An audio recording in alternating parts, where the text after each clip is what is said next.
PM Modi સોમવારે દાહોદ આવવાના છે। 24,000 કરોડથી વધુના વિકાસ પ્રકલ્પોનું લોકાર્પણ અને ખાતમુહૂર્ત કરશે।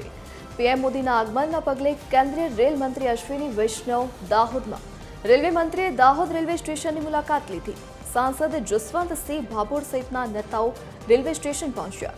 21,000 કરોડથી વધુના ખર્ચે તૈયાર કરાયું છે railway production unit. PM Modi railway production યુનિટનું ઉદ્ઘાટન કરશે। મેક ઇન ઇન્ડિયાના અભિગમ સાથે તૈયાર કરાયું છે પ્રોડક્શન યુનિટ। આ યુનિટ 10,000થી વધુ લોકોને રોજગારી આપશે।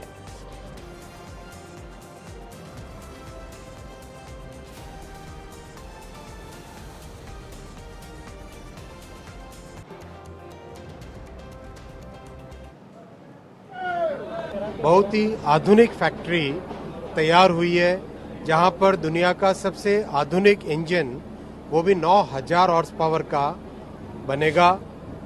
और ये फैक्ट्री का कुछ ही वर्षों पहले, कुछ ही समय पहले माननीय प्रधानमंत्री जी ने निर्णय लिया था। 2022 में, 2023 में इस पे काम चालू हुआ और इतने कम समय में एक अच्छी फैक्ट्री बनके तैयार हुई है।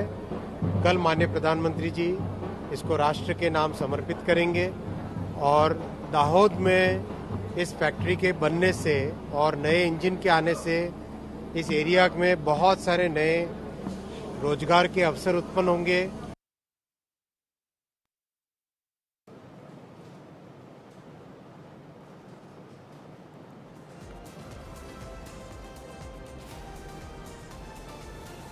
તો આજ મુદ્દે વધુ જાણકારી સાથે associate editor Sonal Anadkat phone line પર જોડાઈ ગયા છે। જે સોનલ, ઓપરેશન સિંદૂર બાદ પ્રથમ વખત વડાપ્રધાન નરેન્દ્ર મોદી ગુજરાતના પ્રવાસે આવી રહ્યા છે। કેવા વિકાસ કાર્યોને તે લોકાર્પણ કરવાના છે, શું કાર્યક્રમો રહેવાના છે તેમના, અને કેવી તૈયારીઓ તેમના આગમનને પગલે? વડાપ્રધાન નરેન્દ્ર મોદી આજે દાહોદ આવવાના છે।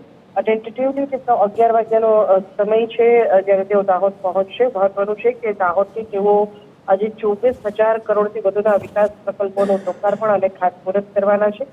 દાહોદમાં 21,000 કરોડથી વધુના ખર્ચે જે રેલવે પ્રોડક્શન યુનિટ તૈયાર થયું છે તેનું તેઓ આજે ઉદ્ઘાટન કરશે। નિગમ સાથે પ્રોડક્શન યુનિટ તૈયાર કરવામાં આવ્યું છે, જે 10,000થી વધુ લોકોને રોજગારી આપશે। સાથે જ 181 કરોડના ખર્ચે તૈયાર થયેલા જૂથ પાણી પુરવઠા યોજનાનું તે લોકાર્પણ કરવાના છે, કે જેનાથી દાહોદના સીધા 198 ગામ છે તેને ફાયદો થવાનો છે। દાહોદ સ્માર્ટ સિટી અંતર્ગત જનસુવિધાના વિવિધ 233 કરોડના કામોનું પણ વડાપ્રધાન આજે લોકાર્પણ કરવાના છે। વડાપ્રધાનને આજે દાહોદ ખાતે આવકારવા માટે બનેલો ઉત્સાહ દાહોદના નાગરિકોમાં પણ જોવા મળી રહ્યો છે। વહીવટી તંત્ર ખડે પગે છે।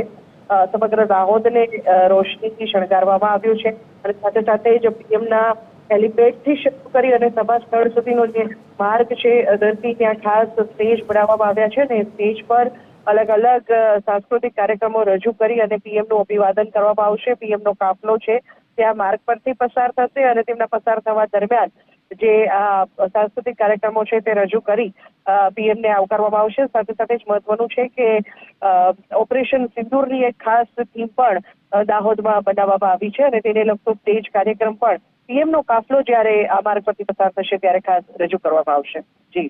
જી સોનલ, વિગત બદલ આપનો આભાર।